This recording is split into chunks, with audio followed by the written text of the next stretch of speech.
Assalamualaikum warahmatullahi wabarakatuh. Alhamdulillahirabbil alamin. Alhamdulillahis shomad. Lam yalid wa lam yulad wa lam yakul lahu kufuwan ahad. Amma ba'du. Alhamdulillahirabbil alamin. Kita bertemu lagi di kajian online saya dan di ngaji online saya dan juga di channel YouTube saya. Pada kali ini saya akan membahas tentang syarat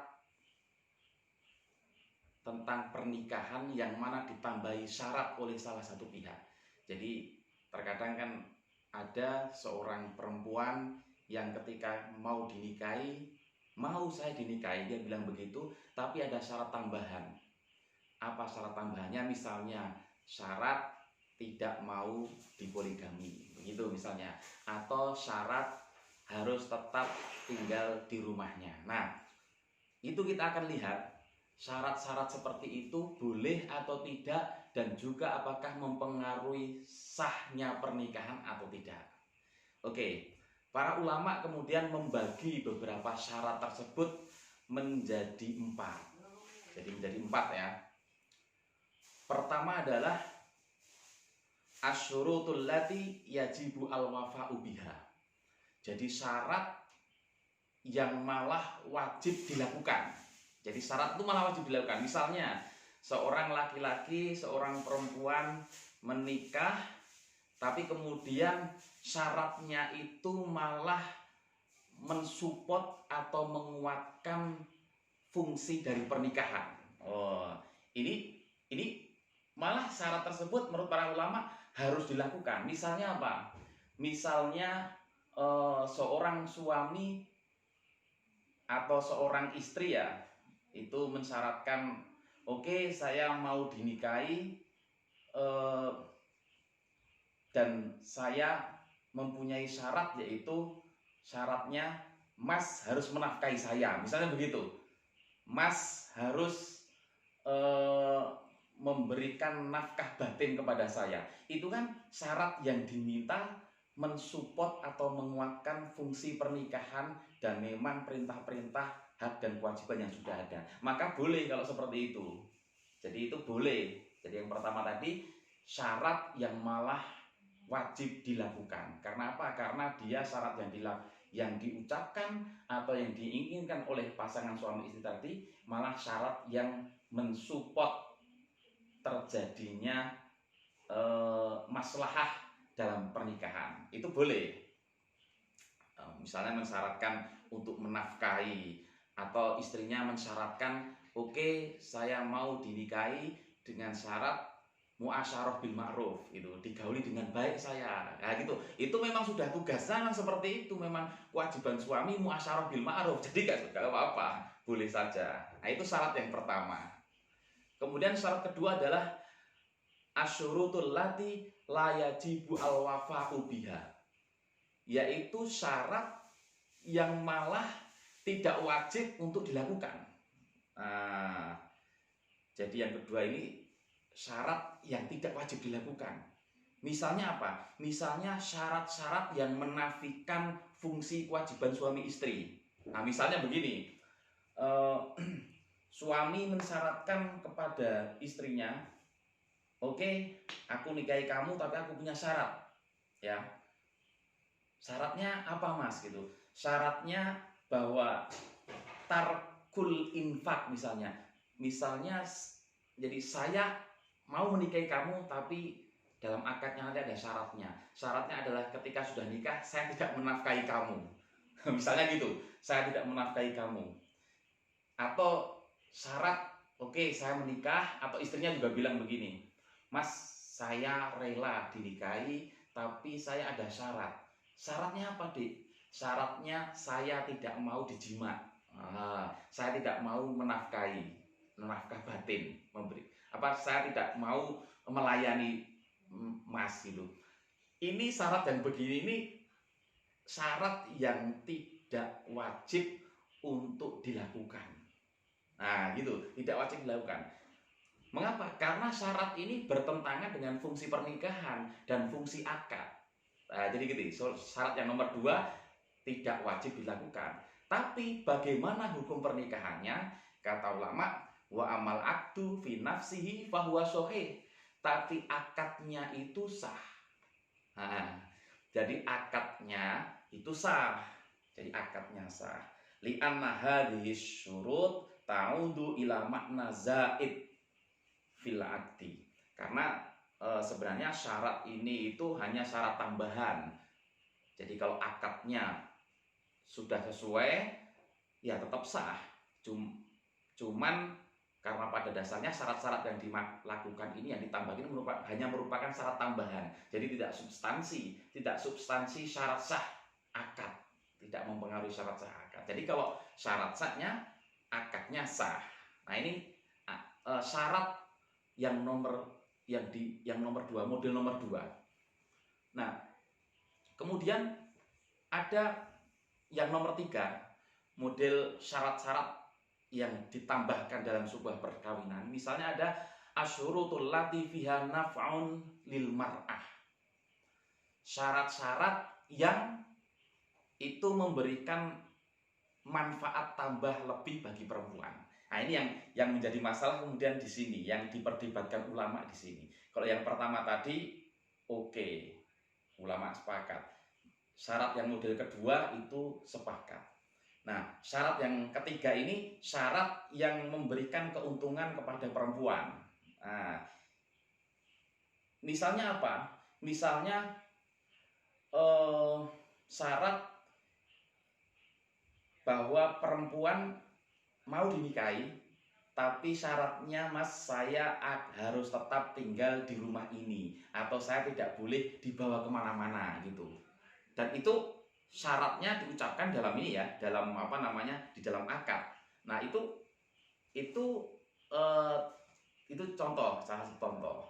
Atau misalnya syarat lain, tidak mau dipoligami begitu. Misalnya perempuannya bilang, oke Mas, saya mau dinikahi, tapi ada syarat tambahan dari saya, yaitu saya tidak mau dipoligami. Misalnya begitu. Nah ini teman-teman mahasiswi, adik-adik mahasiswi misalnya suatu saat bisa memberikan syarat ini. Ada yang melamar, oke, nggak apa-apa, saya bersedia, saya terima nikahnya, saya terima lamarannya, dan saya bersedia menikah dengan Mas, tapi syaratnya apa? Ada syarat tambahan, yaitu apa? Saya tidak mau dipoligami. Nah ini syarat tambahan. Nah, bagaimana pendapat ulama tentang ini? Faminal ulama iman ro'a anna zawaja sohihun wa anna hadhihi syurut mulghah. Jadi ada yang berpendapat bahwa wala yalzamu zauj al wafa'a biha. Ada pendapat ulama yang berpendapat bahwa syarat model seperti ini yang memberikan keuntungan lebih kepada perempuan, jadi syaratnya ditambahi, syarat pernikahannya. Ini syarat itu pernikahannya sah. Ya, pernikahannya sah, tetapi syarat-syarat yang sudah diucapkan ini mulghah atau sudah tidak dianggap gitu. Sudah tidak dianggap. Nah, mengapa? Karena ini menambahi syarat gitu. Siapa yang pendapat ini? Wal awalu madhabu Abi Hanifah wa Syafi'i wa katsirun min ahli ilmi. Jadi pendapat yang pertama ini pendapatnya Abu Hanifah, Imam Syafi'i, dan banyak ulama. Itu mereka berpendapat nggak bisa. Alasannya apa? Alasannya adalah ini, wastadallu bima ya'ti al-muslimuna ala syurutihim ila syarton ahalla haraman au harrama halalan. Nah, jadi seorang muslim itu harus menepati syaratnya, harus menepati janjinya misalnya. Kecuali syarat yang menghalalkan yang haram dan mengharamkan yang halal. Nah, ini kemudian berpendapat para ulama itu, seperti misalnya perempuan mensyaratkan tidak poligami, bahwa aku rela dinikahi, mau dinikahi, tapi tambahan syaratnya adalah Mas tidak mempoligami saya. Ini karena poligami itu tidak haram, kemudian kok menjadi haram. Nah, ini termasuk kata ulama ini halal haram. Jadi haromal halal, itu mengharamkan sesuatu yang halal. Jadi karena masuk dalam kategori ini, dia beberapa ulama tadi mengkategorikan ini termasuk tahrimul halal, mengharamkan sesuatu yang halal, sehingga kemudian dikatakan ini mulho, ini perjanjian seperti ini mulho gitu.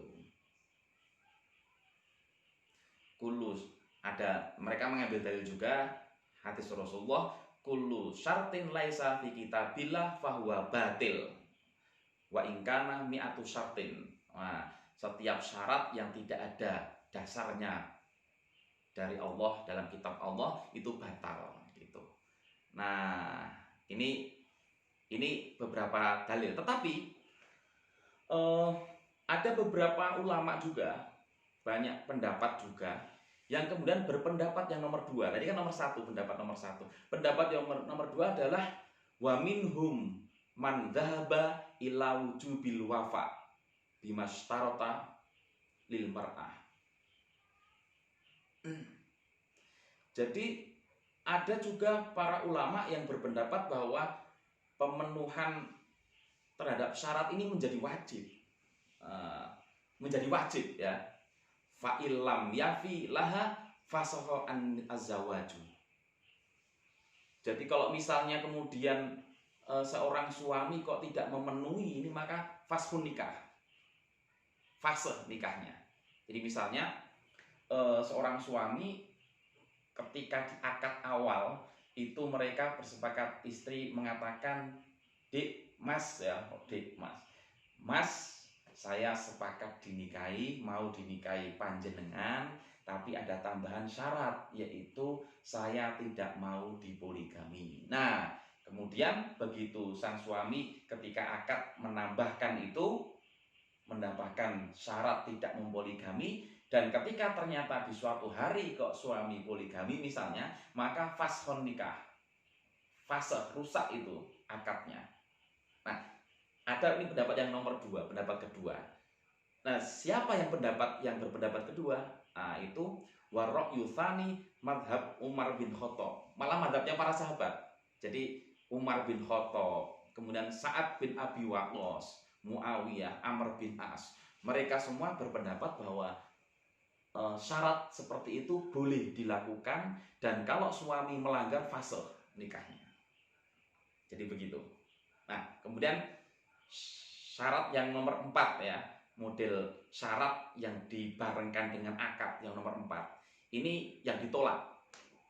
Nah, ini ulama sepakat menolak ini. Asyaratul lati naha asyari'u anha. Jadi syarat yang syariat atau Allah itu melarang. Enggak boleh itu syarat seperti ini diikutkan. Misalnya apa?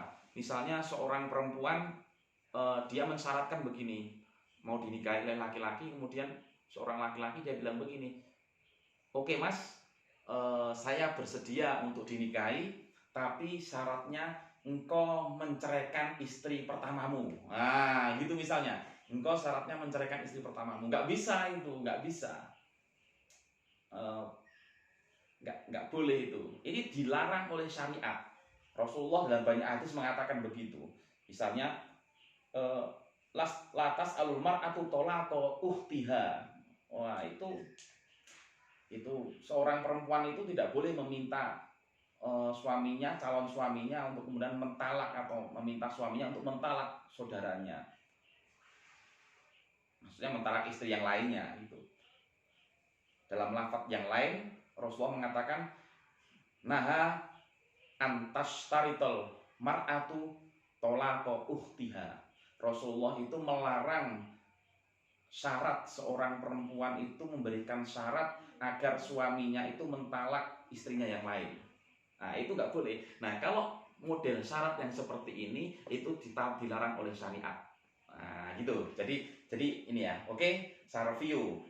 Yang pertama tadi saya review lagi, berarti yang ketika seorang itu menikah, maka dia bisa memberikan beberapa syarat tambahan. Tapi syarat-syarat tambahan ini ada 4 macam. Yang pertama syarat yang malah wajib dilakukan. Misalnya syarat tersebut semakin memperkuat fungsi dari kewajiban suami istri. Syarat yang kedua, syarat yang tidak boleh dilakukan. Yang kedua, yaitu apa? Syarat yang malah merubah fungsi hak dan kewajiban suami istri.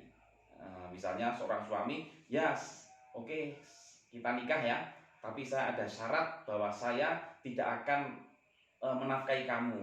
Oh gimana wong, dia itu sebagai seorang suami harus menafkahi istrinya, kok malah nikahnya pakai syarat nggak mau menafkahi dia. Atau istrinya, oke, saya mau dinikahi tapi saya nggak mau jima dengan Anda, dengan kamu mas. Lo gimana wong, fungsinya nikah salah satunya ya itu, kok malah nggak mau. Nah itu syarat yang nomor 2, tidak wajib dilakukan. Nah syarat yang nomor 3 itu syarat yang menguntungkan salah satu pihak, yang menguntungkan perempuan. Ini ulama beda pendapat. Yang satu berpendapat bahwa syarat itu tidak perlu dilakukan. Ulama yang nomor 2, kelompok yang nomor 2 berpendapat wajib dilakukan. Kalau tidak dilakukan maka fasakh nikah. Begitu. Kemudian yang nomor 4, syarat yang nomor 4 adalah syarat yang dilarang oleh syariat. Nah, asyurutul lati naha asyari anha. Jadi syarat yang dilarang oleh syariat apa itu? Yaitu syarat misalnya malah kemudian mau dinikahi tapi dengan syarat kamu menceraikan istri yang pertamamu gitu, atau menceraikan istri yang lainnya. Nah, itu tidak boleh. Oke, terima kasih pada pertemuan kali ini. Mudah-mudahan bermanfaat. Nanti kita sambung lagi di episode berikutnya ya. Oke, assalamualaikum warahmatullahi wabarakatuh.